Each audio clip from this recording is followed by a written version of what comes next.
Hello student, I Kiran welcome you all at Kraunch academy. कैसे हो सब लोग?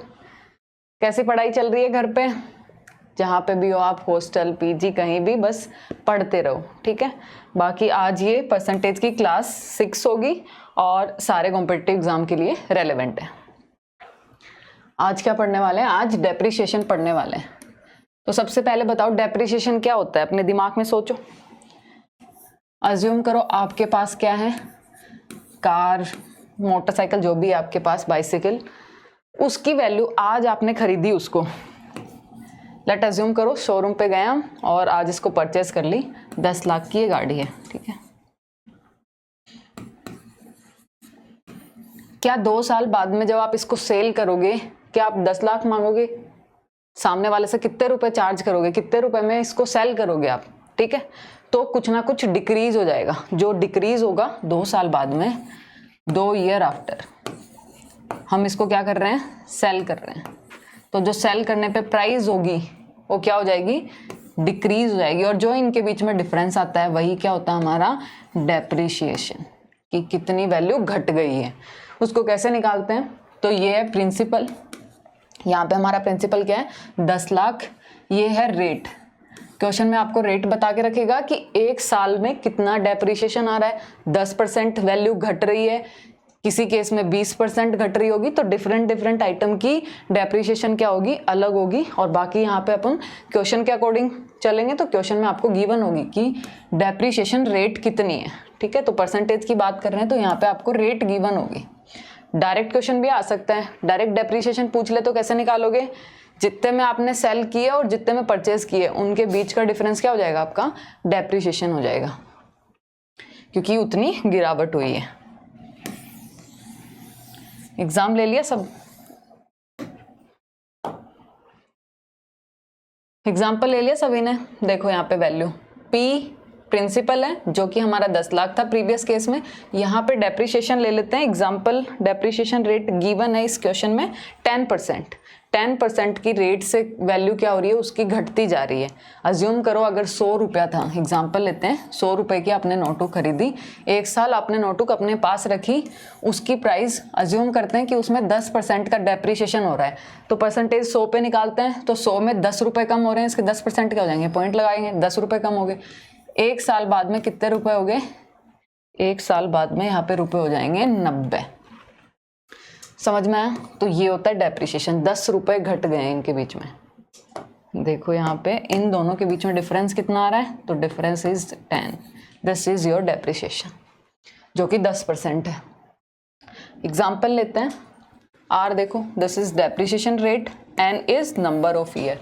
ये नंबर ऑफ ईयर है। एग्जाम्पल है मशीन है आपके पास 50,000 की। क्या मशीन है बताओ जल्दी से आपके घर में? ऐसी कोई मशीन है जो 50,000 की हो? मान लो आपने सेकंड हैंड क्या खरीदी? स्कूटी खरीदी। 50,000 की मिल जाएगी क्या सेकंड हैंड स्कूटी? थोड़ी सी पुरानी खरीदी, अज्यूम कर लो, मिल जाएगी, ठीक है। तो ये आपकी स्कूटी है, बनानी नहीं आती मेरे को, ऐसे ही बनाओ, डब्बा इज स्कूटी, ठीक है। इसकी प्राइस क्या है? 50,000। 50,000 इसकी प्राइस है। और डेप्रिसिएशन हर एक साल में कितनी वैल्यू कम हो रही है? तो डिक्रीज हो रही है 10% की रेट से इसकी वैल्यू। हम इसको बेचना चाह रहे हैं 2 साल बाद में, तो सामने वाले से कितनी प्राइस, कितने पैसे हम लेंगे? यानी 2 ईयर आफ्टर, 2 साल बाद में इसकी प्राइस क्या हो जाएगी? तो सब लोग पहले ये बताएं कि 50,000 से ज़्यादा होगी कि कम होगी? आपने स्कूटी आज 50,000 में खरीदी, 2 साल बाद बेचना चाह रहे हो, तो प्राइस कम होगी या ज़्यादा होगी? तो सब बताएंगे कि प्राइस मैम कम होगी, 50,000 से तो कम होगी। अब कितनी कम होगी, कैसे कैलकुलेट करेंगे? तो जैसे एक तो तरीका डायरेक्ट फॉर्मूला लगा दो, बाकी फ्रैक्शन से। तो यहाँ पे हम फ्रैक्शन से कवर करेंगे क्योंकि फॉर्मूला सिमिलर है जो लास्ट क्लास में पॉपुलेशन ग्रोथ का हमने कवर किया था, उसी पैटर्न पे बेस्ड सिमिलर क्वेश्चन है। यहाँ पे माइनस आ गया क्योंकि डेप्रिसिएशन में माइनस आता है, ठीक है, क्योंकि डिक्रीज हो रहा है।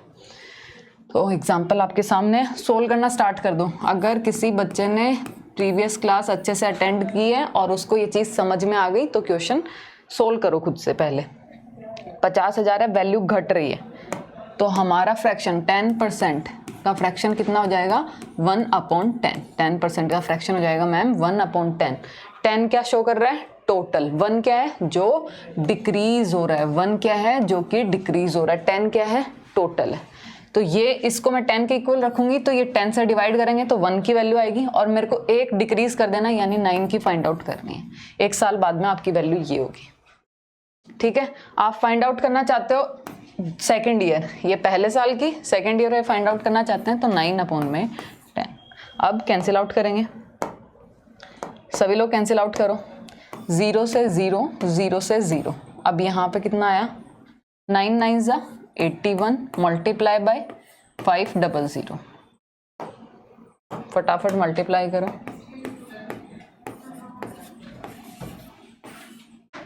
कितना आ गया? यहाँ पे आंसर नहीं है, 40,500 रुपये आपकी स्कूटी की प्राइस हो चुकी है। अब 2 साल बाद में आप ऐसे जिद नहीं करोगे मैं तो 50,000 में बेचूंगा क्योंकि 50,000 में परचेज की थी। नहीं, अब आपको कितने में बेचनी पड़ेगी? 40,500। तो दिस इज ऑल डेप्रिसिएशन।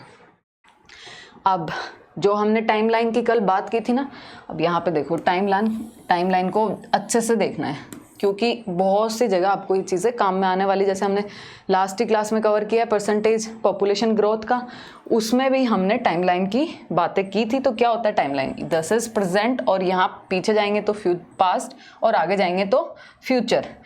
अब जो फॉर्मूला हम वापस फ्रेम करते हैं डेप्रिसिएशन का फॉर्मूला क्या होता है? तो डेप्रिसिएशन की वैल्यू कितनी जनरेट हो गई है न्यू? 2 year after. ठीक है, 2 ईयर आफ्टर का केस ले लेते हैं। 2 साल बाद में आपकी प्राइस क्या हो गई है आइटम की? तो that is your P dash लेते हैं इसको, पी डैश। यहाँ पे P1 माइनस, फॉर्मूला सभी को याद होना चाहिए, ये फॉर्मूला जस्ट अभी अभी पढ़ के आए। तो P dash is equals to P1 minus R upon में 100 power n। n is time period, कितने टाइम पीरियड के लिए हम चेकआउट कर रहे हैं, कितने टाइम पीरियड के बाद का फाइंड आउट कर रहे हैं। ठीक है, अब यहाँ पे जब मैंने आपको पूछा कहाँ का? 2 साल बाद का केस पूछा है। मैंने आपको प्राइस दी प्रेजेंट की, मैंने प्रेजेंट की प्राइस आपको प्रिंसिपल दे दिया है और आपसे पूछा क्या है? 2 ईयर अगो का। ठीक है, 2 साल पहले का यानी कि पास्ट का पूछा है। तो याद रखना यहाँ जो टाइम पीरियड आएगा ना वो टाइम लाइन में आगे होना चाहिए, इधर की तरफ होना चाहिए। तो टाइम लाइन में आगे कौन सा टाइम पीरियड है? क्या ये पास्ट आगे है या प्रेजेंट आगे? तो सब बताएंगे प्रेजेंट। यहाँ पे हम लिखेंगे प्रेजेंट इज इक्वल्स टू, यहाँ पे पास्ट, फिर सेम 1 माइनस R। अब देखो इस प्रेजेंट को, इस पास्ट को मैं P1 ले लेती हूँ और इसको मैं P2 ले लेती हूँ। This is past is P1, this is P2। तो यहाँ पे P2 is equals to P1 1 minus R upon 100 की पावर n। कुछ इस तरीके से फॉर्मूला हमने फ्रेम कर लिया। अदरवाइज आप क्या कर सकते हैं? ओल्ड वैल्यू आपको फाइंड आउट करनी है तो ये डायरेक्टली डिवाइड में चला जाएगा। क्यों? देखो यहाँ पे क्यों गया उसका रीजन यहाँ से मिलेगा। ये हमारी ओल्ड वैल्यू है, P1 क्या है? Old value. यहाँ पे देखो पास्ट की है तो ओल्ड वैल्यू है, तो P1 ओल्ड वैल्यू है, और इसको आप डिवाइड में लेके जाओगे तो आपको किसकी वैल्यू पता लग जाएगी? ओल्ड वैल्यू की वैल्यू पता लग जाएगी अगर प्रेजेंट की गिवन है तो। This is the case. ठीक है, इसको कैसे यूज करना है वो चीजें समझ में आई सब लोगों को? नहीं समझ में आई तो पॉज लो, 1 मिनट पॉज करो वीडियो को और वापस से इन चीजों को रिकॉल करो। ठीक है, ये बहुत जरूरी है। ठीक है, टाइमलाइन को समझ जाओगे तो क्वेश्चन गलत नहीं होगा। अगर इसको नहीं समझो तो फिर चांसेस हैं गलत होने के। तो इसको अच्छे से फोकस करके पढ़ना है। ठीक है सब लोगों को। अब यहाँ पे एग्जांपल देखो, A इज, अब परसेंटेज चेंज होता है, A में कुछ चेंज हुआ B की वजह से। कैसे कुछ चेंज हुआ? देखो, if A is R% more than B। Example क्या दिया है? कंपैरिजन में आंसर दिया है कि A की बजाय B क्या है? 10% ज़्यादा है, C की बजाय D क्या है? 20% ज़्यादा है या कम है। कुछ कंपैरिजन में जब आंसर देते हैं क्वेश्चन का तो कैसे लिखते हैं? If A is R% more than B। इसको फ्रेम कैसे करेंगे?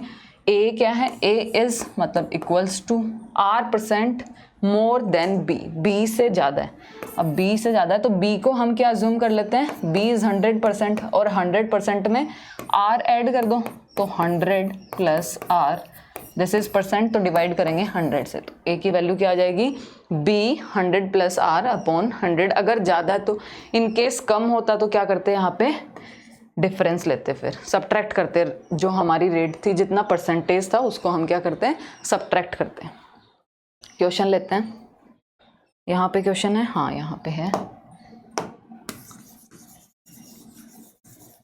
देखो क्या क्वेश्चन है, A is 20% more than B। Compare किया ना, यहाँ पे ये लो A, ऐसे बोल सकते हो जैसे इसके पास कुछ चॉकलेट हैं और इसके पास कुछ चॉकलेट हैं, अपने आप को ले लो, ये आप हो, ये आपके दोस्त हैं, ठीक है, और आप ऐसे बता रहे हो कि इसके पास, मेरे दोस्त के पास, मम्मी को बता रहे हो जाके कि मम्मी मेरे दोस्त के पास मेरे से 20% ज़्यादा चॉकलेट है। तो कैसे फाइंड आउट करोगे, अगर आपको अपने चॉकलेट की वैल्यू पता है तो आप इजीली अपने दोस्त की चॉकलेट की वैल्यू फाइंड आउट कर सकते हो, अगर आपको परसेंटेज में भी गिवन है कि कितना ज़्यादा है तो, ठीक है, और अगर आपके दोस्त की पता है तो आप अपनी पता कर सकते हो। कंपैरिजन है बेसिकली इन दोनों के बीच में। अब क्वेश्चन में क्या दिया, ये ए आप हो और बी आपका दोस्त है। A इज़ 20% मोर, यानी B जितना भी है, B को हम क्या लेते हैं 100%, B हमारा 100% है, उससे 20% ज़्यादा A के पास है, तो A के पास कितना हो जाएगा, 10% कैसे निकालेंगे 100 का, तो 10 आएगा, यानी इसके पास हो जाएगा 120% किसका, ऑफ B। 120% ऑफ B क्या हो जाएगा, हमारा A हो जाएगा। देखो कैसे लिखा, A इज यानी A equal to 20% more, B क्या है खुद 100% तो है ही, और 20% और ऐड कर देंगे कितना हो जाएगा 120%। आर ऐड कर दिया ना, देखो अभी अभी फॉर्मूला लिखा था, इरेज कर दिया मैंने, क्या लिखा था, A is B into 100 plus minus R, depend करता है कि उसके पास ज़्यादा है कि कम, परसेंट में तो डिवाइड बाय 100, सेम ऐड कर दिया 20% divide by 100 multiply by B। This is the relation between A and B।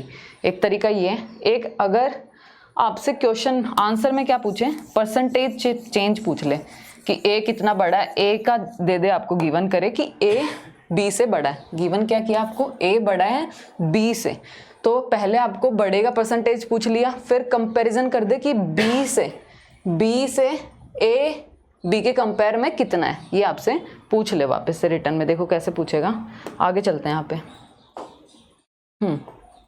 इस स्लाइड पे है, देखो A is R% less than B, ठीक है, यहाँ पे केस लेते हैं, A is R% 20% less than B, case ले लिया हमने 20%, 30% कितना भी ले लो आप, 30% ले लेते हैं। A is 30% less than B, यानी A is means A equals to 30% less है, तो B को हम पहले अज्यूम करेंगे कि B क्या है हमारा 100%, B इज़ 100%, और 100% से 30% कम है, तो 100% से 30% डिक्रीज़ कर देंगे, क्योंकि परसेंटेज में हम कंपेयर करते हैं 100 से, इसलिए वहाँ 100 है, इसलिए मैंने डायरेक्टली 30 उससे घटा दिया, और यहाँ पे कितना आ गया 70% of B। This is your A here. तो ऐसे हमने कैलकुलेट किया A। एक तरीका है, यहाँ पे आपसे क्वेश्चन पूछा गया है, how much B is more then A, how much B is more then A, B कितना ज़्यादा है A के कंपेयर में, B ज़्यादा है कि इस केस में हमने, हाँ लेस लिया ना, लेस लिया, देखो निकालते हैं, A is 70 and B is 100, ठीक है, कैसे, ये चीज़ मैंने कैसे बोली, जब आपसे परसेंटेज में ही आंसर पूछा जाए, परसेंटेज में ही आंसर पूछा जाए और दोनों में से किसी एक की भी वैल्यू गिवन नहीं है, तो आप अज्यूम करेंगे, लेट अज्यूम, हम अज्यूम कर सकते हैं, इस केस में आपको बता रही हूँ स्पेसिफिकली, अदरवाइज आप ऐसे भी कर सकते हैं जैसे मैंने उसको यहाँ पे लिखा है, A इज 70/100 ऑफ B, ठीक है, अदरवाइज आप क्या करेंगे, ये क्या है ईजीएस्ट वे है, कोशिश करना कि यहाँ से सोल्व करो चीज़ों को। लेट अज्यूम, हम क्या करते हैं, B को अज्यूम कर लेते हैं कितना 100, जब हमसे आंसर में परसेंटेज चेंज पूछा गया है, ठीक है, परसेंटेज में ही आपके ऑप्शंस हैं, तो हम क्या करेंगे, B को अज्यूम कर लेंगे 100, देन क्या करना है,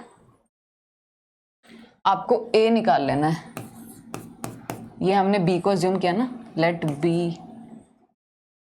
यहाँ लिखते हैं, बी क्या आपका 100 है, ए कितना हो जाएगा 100 में से 30 कम, यानी एग्जैक्ट वैल्यूज हम लिख रहे हैं यहाँ पे।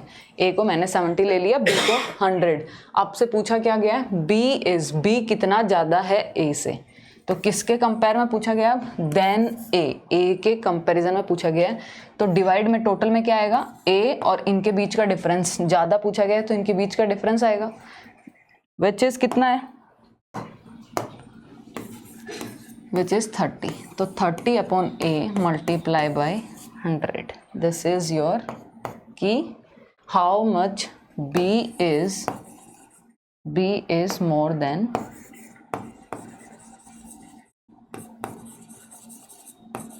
याद रखना यहाँ पे देन के बाद जो है वो क्या आएगा आपका डिवाइड में आएगा। तो ए हमारा कितना है 70, ए कितना आपका 70, यहाँ पे ए की जगह 70 लिखेंगे और इसको सोल्व करेंगे। समझ में आया सभी को कि ये कैसे सोल्व करना। तो कोशिश करना अगर आंसर में ये आपसे हाउ मच परसेंट, ये परसेंट में पूछता आपसे, तो हम क्या करते हैं, ये सिमिलर वे में इस क्वेश्चन को सोल्व करते हैं।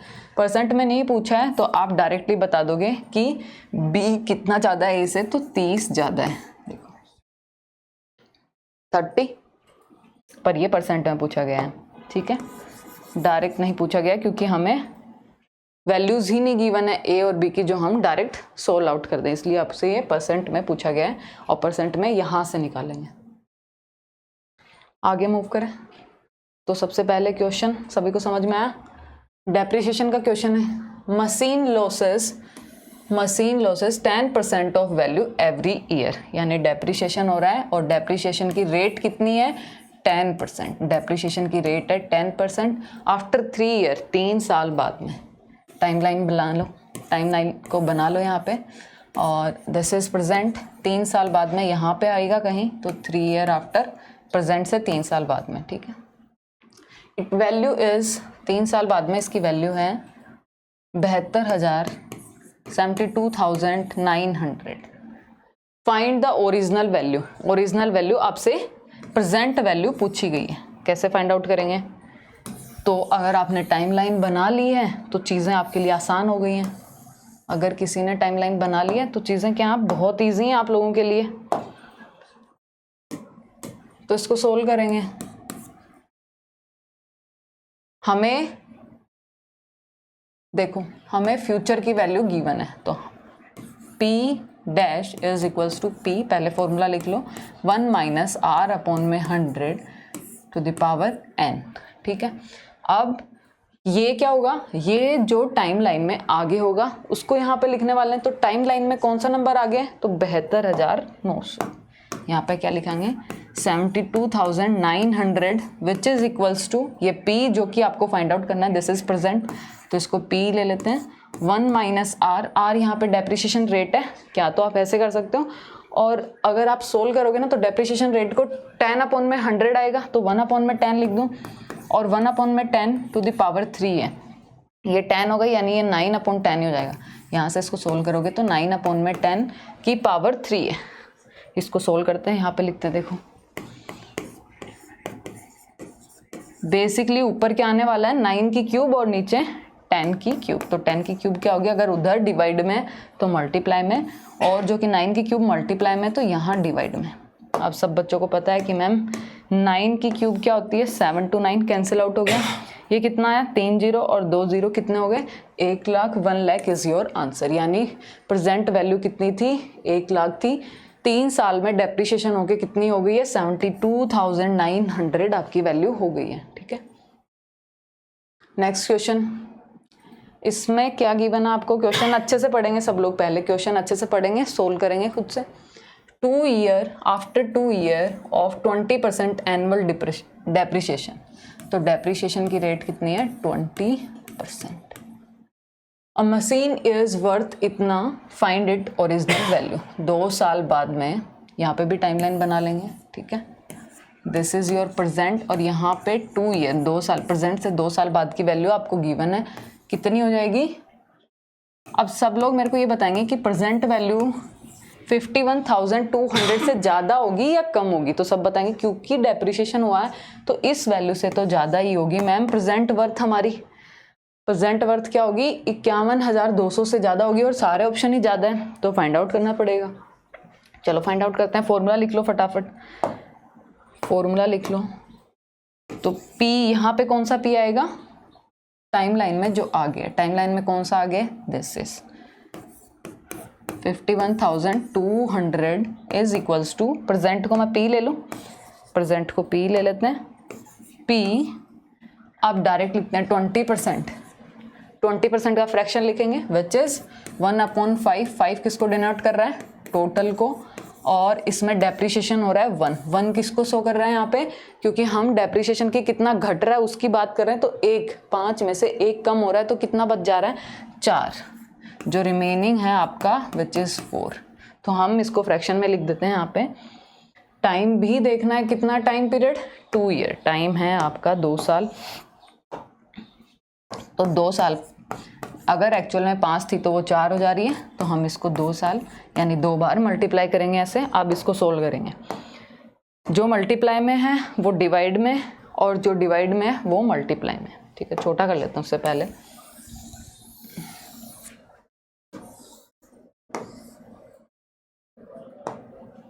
अब देखो करेंगे क्या, 25 क्योंकि इधर डिवाइड में है तो क्या होगा, मल्टीप्लाई में आएगा, 25 मल्टीप्लाई में आएगा, 4 × 4 जो कि मल्टीप्लाई में तो डिवाइड में आएगा विच इज़ P। अब यहाँ से देखो ये इसको 4 × 4 लिखा है मैंने, अगर किसी बच्चे को ऐसे कैलकुलेशन में दिक्कत हो रही है तो 512 किसका क्यूब होता है, 8 का, तो आप ऐसे 3 × 8 लिख सकते हो, फिर इसको ऐसे कैंसिल आउट कर सकते हो। ठीक है, तो ये 2 2 32 00 मल्टीप्लाई बाय 25, सब बताएंगे। 25 को मल्टीप्लाई करना सिखाया कि नहीं सिखाया सबको, 25 को मल्टीप्लाई करना बताया कि नहीं बताया, कैसे करेंगे, ऊपर नीचे 4 से मल्टीप्लाई डिवाइड। ठीक है, अगर आप 4 से मल्टीप्लाई क्यों कर रहे हैं, क्योंकि 25 मल्टीप्लाई बाय 4 इज 100, और 100 से मल्टीप्लाई करना सबको आता है। और देखो यहाँ पे ये 4 से कैंसिल आउट हो भी रहा है, कितने टाइम जाएगा, ठीक है 800 और यहाँ से 2 0 और आ जाएंगे, तो कितना हो गया, 80,000 is your answer, option B is your answer. ठीक है, समझ में आया सभी को। तो कैलकुलेशन मोल्ड करने नहीं है, जिस तरीके से शॉर्ट वे आपने सीखे हैं, तो यहाँ से ये लिखने की भी जरूरत नहीं थी, डायरेक्ट किसी के दिमाग में आ रहा है 4 × 4 करेंगे, तो आप 4 से डायरेक्ट कैंसिल आउट कर दो, 32 को 00 ऐड कर दो। ठीक है, next question, A is 50% more than B, क्या बताता है A। अब सब लोग पहले ही बताओ A बड़ा है कि B बड़ा है। A is 50% more than B, B की जो वैल्यू है, कुछ भी वैल्यू हो X, इससे 50% ये ज़्यादा है, यानी इसका 150 है, 50% ज़्यादा है। एक्चुअल में X की वैल्यू क्या है, X की कुछ ना कुछ 100% वैल्यू होगी, उस 100% का 150%, X की वैल्यू क्या है 100% और हमें 150% चाहिए, 150% किसकी वैल्यू हो जाएगी, A की। देखो कैसे लिखेंगे, ज़्यादा है, मोर लिखा ना वहाँ पे, तो यानी कि B खुद क्या है 100% तो है ही, उसमें 50% और ऐड कर देंगे, इज 150% ऑफ B। ठीक है, ऐसे लिखेंगे। अब यहाँ पे देखो आपको क्या गिवन है फिर, B इज, इसको इरेज कर दूं मैं, इसको इरेज कर देती हूँ,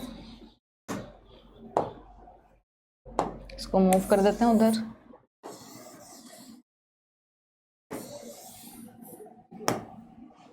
ठीक है, B is 20% more than C, B क्या है 20% C से ज़्यादा है, यानी B बड़ा है, कितना, अगर C को मैं 100% लूँ तो मेरा B कितना हो जाएगा 120% ऑफ C। ठीक है, B की वैल्यू ये आ गई। आपको गिवन क्या है, C की वैल्यू गिवन है और आपको पूछा क्या है, A की वैल्यू फाइंड आउट करनी है आपको। बेसिकली आप इसको फ्रैक्शन से भी कर सकते हो, रेशियो से कर सकते हो, सॉरी रेशियो से करना सीखा है ना। देखो बताओ, सभी बताएंगे कि रेशियो से करना सीखा है कि नहीं सीखा। कैसे करेंगे, रेशियो निकाल लो, A/B, यहाँ पे B/C, डायरेक्ट लिख दूँ ABC, A/B का रेशियो कितना हो जाएगा, A is 3 then B is 2। यहाँ से देखो, अगर किसी को समझ में नहीं आ रहा तो देखो इधर मल्टीप्लाई में तो डिवाइड में आएगा, यहाँ से कैंसिल आउट हो जाएंगी 3/2। ठीक है, यहाँ से कैंसिल आउट हो जाएंगी। बाकी दूसरा तरीका क्या है, यहाँ से सोल्व करके यहाँ पे c की वैल्यू रखो, सोल्व करके b की वैल्यू कैलकुलेट करो, b की वैल्यू कैलकुलेट करके वहाँ पे b की वैल्यू पुट करके a की वैल्यू फाइंड आउट करो। तो वो परसेंटेज की वे से। बाकी अगर आपको लग रहा है कि शॉर्ट वे से मैं इसको सोल्व कर सकता हूँ तो यहाँ डायरेक्ट पुट कर सकते हो। देखो एक तो ये तरीका था, वहाँ से फाइंड आउट करते। बाकी फ्रैक्शन से करना भी सीखेंगे कि फ्रैक्शन क्यों परसेंटेज के फ्रैक्शन हमने याद किए, कैसे उनको इम्प्लीमेंट करेंगे, यहाँ पे वो चीज़ें भी सीखेंगे। तो यहाँ पे c देखो b/c, क्योंकि मल्टीप्लाई में तो यहाँ डिवाइड में आ जाएगा। इनका लो 0 से 0, दिस इज 6 एंड ये 5। तो अगर b की वैल्यू 6 है तो c 5 है। अब इक्वेट कैसे करेंगे, रेशियो यहाँ पे 2 आ जाएगा, यहाँ पे 6 आ जाएगा। कुछ कैंसिल आउट हो रहा है, कुछ कैंसिल आउट हो रहा है, हाँ 2 2 2, ठीक है। तो कितना हो गया 9 6 5, ये रेशियो हो गया।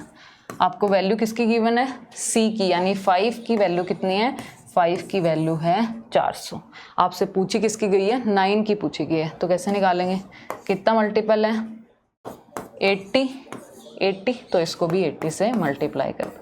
कितना आएगा, सब लोग बताओ कितना आएगा। तो answer is 720, option C is your answer.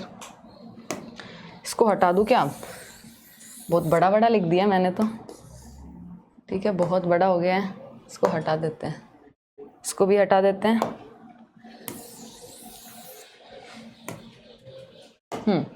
अब डायरेक्ट फ्रैक्शन से कैसे करेंगे, अगर 50% की फ्रैक्शन याद है तो 1/2, 20% की फ्रैक्शन याद है तो 1/5, ठीक है। क्या बोलता है, B A is 50% more than B.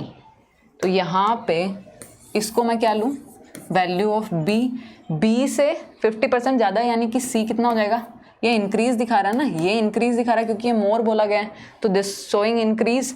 अगर ये 1 है और सी कितना हो जाएगा, बी की वैल्यू 2 है तो 1 इंक्रीज हुआ, तो सी की वैल्यू हो गई 3। यहाँ पे 1/5, this is C, then B is 6। अब इनको रेशियो की फॉर्म में लिख लो, यहाँ से ये सी और बी अब वापस से रेशियो की फॉर्म में लिख लो, ए बी सी। अब वहाँ पे इतना बड़ा लिखा था 120/100/c, और वहाँ से फिर a/b कैलकुलेट किया था। इंस्टेड ऑफ, अगर किसी को डायरेक्ट फ्रैक्शन याद है तो आप यहाँ से सोल्व कर सकते हो, ठीक है। a की वैल्यू हमारी कितनी आई थी 3, जब b की वैल्यू 2 थी, b की वैल्यू जब 6 थी तो इसकी वैल्यू आई थी 5। वापस से वही इसको इक्वेट करेंगे, यहाँ पे 2, यहाँ पे 6, कैंसिल आउट हो रहा है, हाँ कैंसिल आउट हो रहा है, तो कैंसिल आउट कर दो, 2 2 एंड 3 9 6 5। 5 की वैल्यू गिवन है, 9 की आपको फाइंड आउट करनी है। तो इस तरीके से आप इसको सोल्व कर सकते हो। बाकी मैंने बेसिक परसेंटेज से तो बता ही दिया। चलो ये लास्ट, ये पहला क्वेश्चन है जिसको हम चेक करेंगे परसेंटेज वाले तरीके से भी। बाकी शॉर्टेस्ट वे जो आपको सही लग रहा है, जिसमें आपकी स्पीड आ रही है, आप उसी तरीके से करेंगे, ठीक है। आई थिंक जो फ्रैक्शन वाला वे है उससे आपकी स्पीड थोड़ी फास्ट होगी, आप फास्ट आंसर फाइंड आउट कर पाएंगे क्वेश्चन का। हमें क्या गिवन है, a is 150% of b and b is 120% of c। c की वैल्यू आपको गिवन है तो हम c की डायरेक्ट वैल्यू पुट करेंगे। c की डायरेक्ट वैल्यू पुट करने के बाद 00 से 00, फिर हम मल्टीप्लाई करेंगे। फिर हम क्या करने वाले हैं, इस वैल्यू को आप पुट करोगे, इस वैल्यू को b की प्लेस पे पुट करेंगे, क्योंकि b की वैल्यू आपने फाइंड आउट कर ली है। तो a क्या हो जाएगा आपका, मल्टीप्लाई बाय 560। 00 से 00, 15 मल्टीप्लाई बाय 56। आंसर हमें पता है कितना आने वाला है, 720। Option C is your answer. आगे बढ़े, फटाफट फ्रैक्शन से कर सकते हो, फ्रैक्शन से करें। ये तो वैसे भी आसान है, आपको a गिवन है और b पूछा, आप डायरेक्ट परसेंटेज से फाइंड आउट कर सकते हो। आपको a गिवन है, a is 240 which is equals to 40% less than b, तो 40% लेस हो जाएगा b से। और आपसे पूछा क्या गया, b फाइंड आउट करना है। डायरेक्ट 0 से 0, 240 मल्टीप्लाई बाय 10, क्योंकि डिवाइड में और ये मल्टीप्लाई में, कैंसिल आउट करो और फाइंड आउट करो फटाफट। तो आपका आंसर कितना आ जाएगा, 400। Option C is your answer. अब यहाँ पे देखो, इस केस में क्या था, आपको सिर्फ दो ही ए और बी के बीच में कंपैरिजन, उन दोनों के बीच में चीज़ें दे रखी हैं, तो हम डायरेक्ट यहाँ से आप फाइंड आउट कर सकते हो, इसमें टाइम नहीं लगेगा।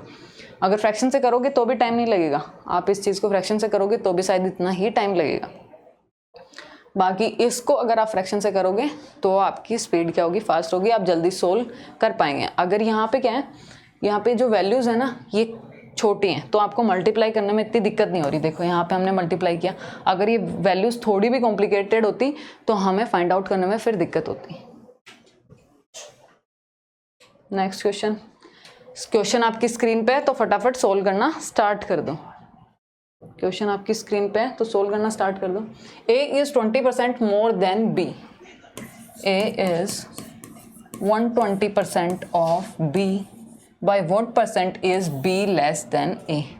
तो आपसे पूछा क्या गया है, अगर ऐसा पूछा जाए तो आप लेट करके फाइंड आउट कर सकते हो। क्यों? क्योंकि सारे ऑप्शन देखो परसेंटेज में, मैंने बताया था जब आंसर क्या हो परसेंटेज में, तो हम क्या करेंगे, B को लेट कर लेते हैं, इसको 100। अगर B 100 है तो हमारी A की वैल्यू कितनी हो जाएगी, A इज़ 120, क्योंकि 10 B से हमारा जो A है वो 20% ज़्यादा है। तो A अगर हमने 100 लेट किया है तो B हमने अगर 100 लेट किया है तो 10% क्या हो जाएगा, 10, और 20% बढ़ाएंगे 10%। 10% की वैल्यू 10 है तो 20% की वैल्यू कितनी हो जाएगी, 20।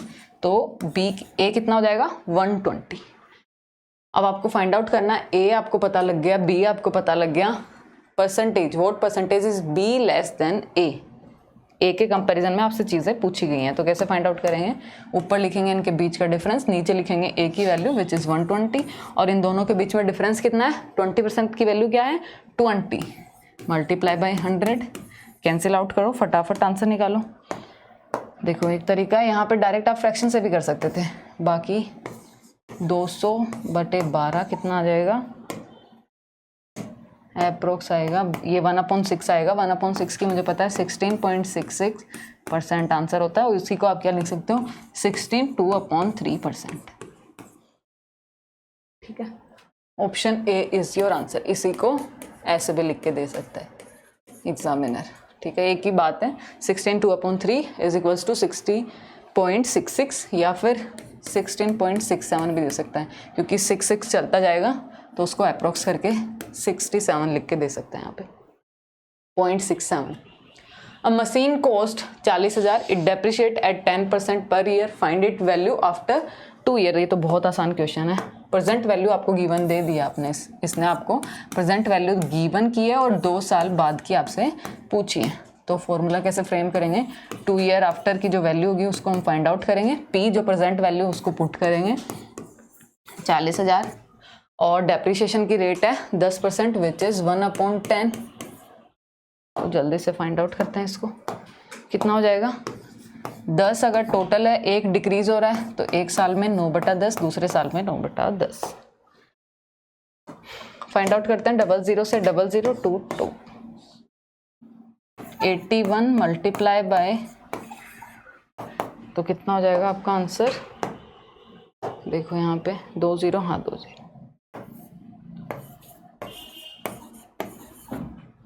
32,400। Option A is your answer. Next question फटाफट करते हैं अब तो। TV cost 50,000, it value decrease by 20% per year, 20% per year यानी 1/5। Find it value after 1 year. बहुत आसान क्वेश्चन है, इससे आसान क्वेश्चन हो सकता है बताओ। 50,000 अभी है, एक साल बाद में, तो कितनी हो जाएगी, 4/5। 5 से 5 कैंसिल, तो कितना आ गया, 40,000। Option A is your answer. बाकी आप डायरेक्ट निकाल सकते हो, अगर 50,000 का 20% कितना होगा, 50,000 का 10% कितना होगा मैम, एक के बाद में यहाँ पे पॉइंट लगा देंगे, और हमें 20% निकालना है तो इसको जस्ट 2 से मल्टीप्लाई करेंगे जो कि 10,000, यानी एक साल बाद में 10,000 वैल्यू कम हो जाएगी। देखो मैंने क्या बोला है,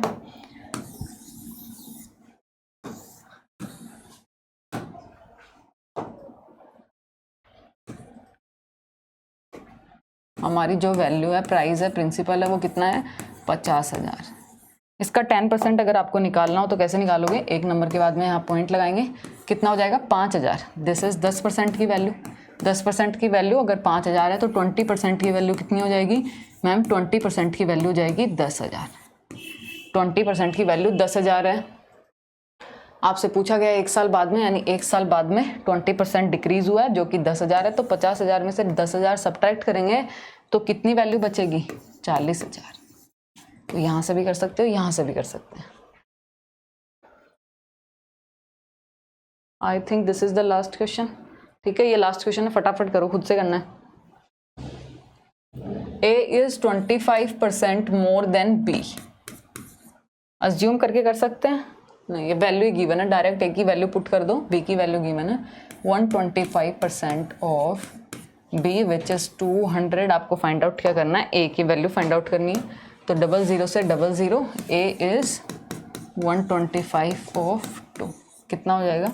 तो A इज, इसको मल्टीप्लाई करो 250, 100 को 2 से करेंगे 200 और 25 को 2 से 50। Your answer is 250। Option C is your answer. तो आज की क्लास आपकी यहीं ख़त्म हो जाती है। उसके अलावा रिवाइज करते रहना है। क्या क्या? टेबल को रिवाइज करना है, क्यूब, स्क्वायर और बाकी जो प्रीवियस क्लासेस हो चुकी हैं उनको रिवाइज करना है। ठीक है, ये चार चीज़ें, इनको करते रहो। बाकी कैलकुलेशन पे धीरे धीरे काम करेंगे, एडिशनल जो है वो करने वाले हैं। ठीक है, ओके, बाय।